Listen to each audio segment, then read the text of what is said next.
Supreme court ఏం చెప్పిందంటే మీరు బీసీ రిజర్వేషన్ పెట్టుకోండి, K Krishnamurthy versus union of India ప్రకారంగా పెట్టుకోండి, కానీ ట్రిపుల్ టెస్ట్ ద్వారా పెట్టండి.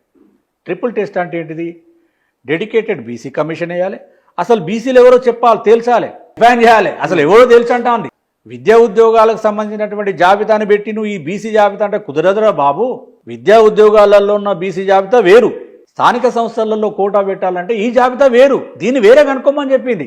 ఇంకా అందుకే ఇప్పుడు ఈ రాష్ట్ర ప్రభుత్వాలు ఏంటంటే ఇక వాళ్ళనే బీసీలుగా డిఫైన్ చేస్తున్నారు. మొత్తం రిజర్వేషన్లు 50% దాటదు.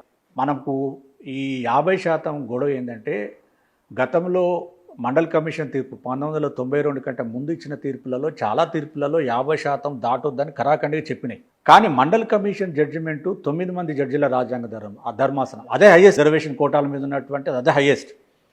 ఆ బెంచ్ చెప్పింది ఏంటంటే 50% సీలింగ్ దాటొద్దు, కానీ ప్రత్యేకమైన పరిస్థితులు ఉండి ఆమోదించదగినటువంటి లెక్కలు క్వాంటిఫిబుల్ డేటా ఉన్నట్లయితే 50% కూడా దాటొచ్చు అని చెప్పింది. కానీ ఇలా రాష్ట్ర ప్రభుత్వాల మీద ఉన్నటువంటి ప్రధాన ఈ బాధ్యత ఏంటంటే కోర్టులను ఒప్పించగలగాలి.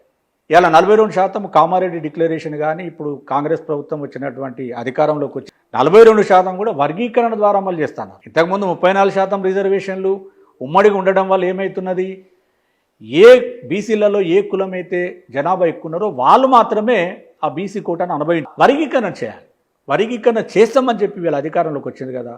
ఇప్పుడు కులగణన కూడా చేసిర్రు, సరే అది చాలా బీసీల నుంచి వ్యతిరేకత ఉన్నది, అంటే తక్కువ చూపిస్తున్నారు, ఎక్కువ ఏ చూసినా 50% అవుతున్నారు కదా. ముస్లింలతో కలిపి 56% అంటున్నారు, అంటే ఎంత లేదనుకున్నా 60% ఉంటారు. అంటే ఒరిజినల్ హిందూ బీసీలు 50% ఉంటారు, పక్కా అది 50% పక్కా ఉంటారు. ఏ రకంగా లెక్క చేసినా చేయకుండా 50% ఉంటారు.